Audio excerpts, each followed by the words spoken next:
Yo, what is really good, future and all my day ones? Welcome back to the channel. I know I was going to release a vlog, but I realized that at the moment I don't have time for that. But I wanted to teach you guys something more beneficial rather than showing you guys something fun. And that is how I study. Now, for the most part, a lot of people asked me how I studied before I had a really bad study habit. And don't get me wrong, it took me a while to kind of figure out my own system of studying nursing specifically. You see it with like any other field or any other specialties in life, there's certain ways for you to actually study. Now, with nursing, I realized it is repetition, application, more repetition, and more application. Now, the more that you actually understand how to speak a language, the more likely you are to become what we call a professional. Now, I'm going to tell you something that one of my mentors before told me. And the easiest way to become good at what you do is to learn how to speak the language.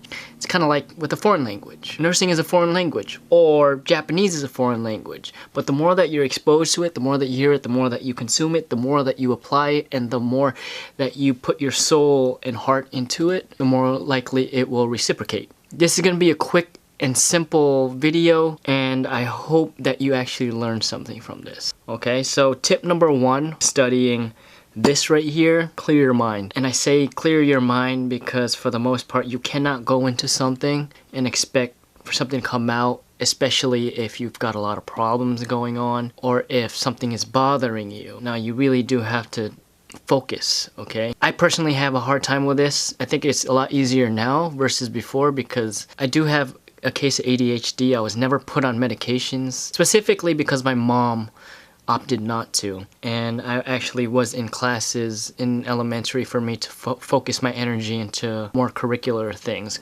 And I realize this now that I'm older, that I was put in those classes for a purpose. Focus, okay? Tip number two to studying is don't over-highlight everything. And I'm going to show you exactly what I'm talking about. So keep in mind, this is actually the second time I'm reading this book. This book is about, how many pages is this? About 400 pages. I'm going over the systems again, and I realized that I made notes before, but they weren't as thorough because I really didn't know what I was studying at the time. Now, I'm going to take a look at this passage right here. Surgical therapies for heart failure. Now, how I take notes specifically is I'll read through it, then I will highlight what I feel like is important. Again, remember I told you you're going to go back to the same concepts. And the next time you read it, the most likely you will catch something that you didn't catch in the first place. So let's read through it one time.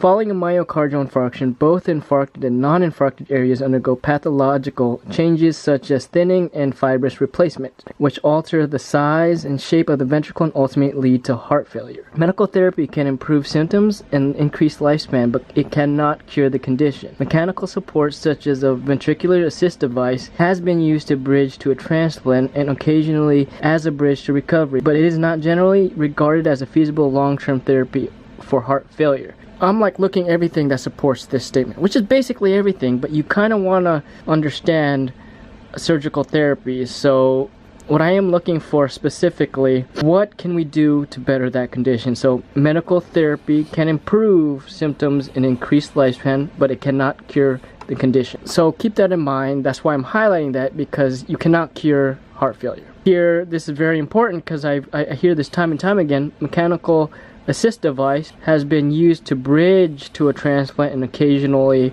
bridge to recovery. This is my area of expertise. I don't expect you to understand what I am talking about here, but I'm actually showing you what I am, and I'm actually showing you what I am highlighting because I'm going to go back to this and create notes of my own. And it's always going to be about reading and repetition once again.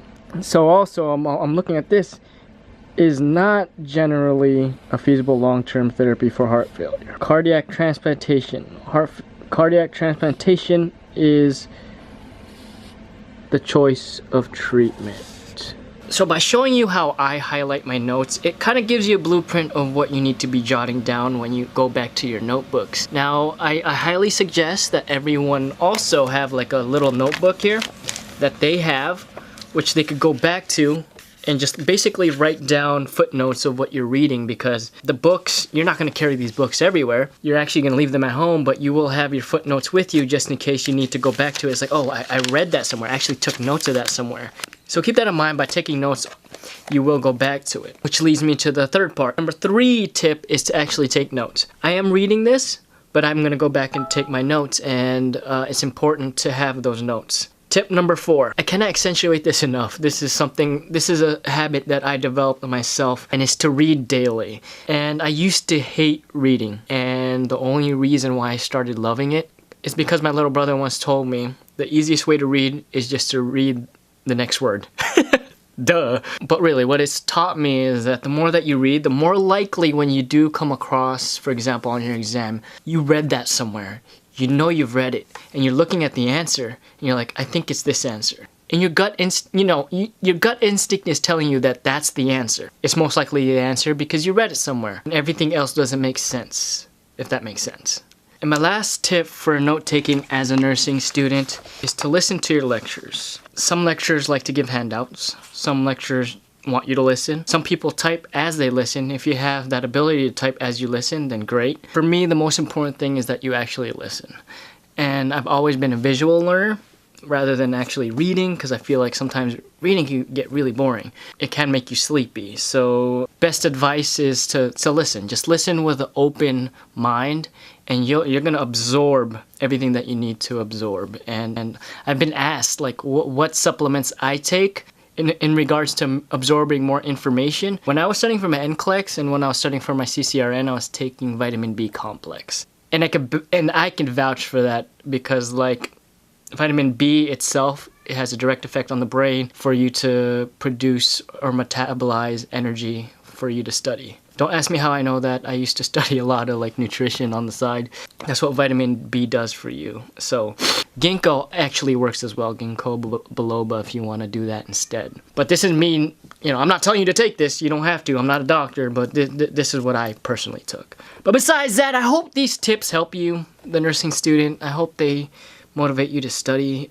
If I could help just that one nursing student, do better, then I did my part in that. So it looks like my master's is going to be aimed or geared toward master's in nursing education. I'm probably going to bridge that to my NP. If you guys enjoyed, don't forget to smash the thumbs up button.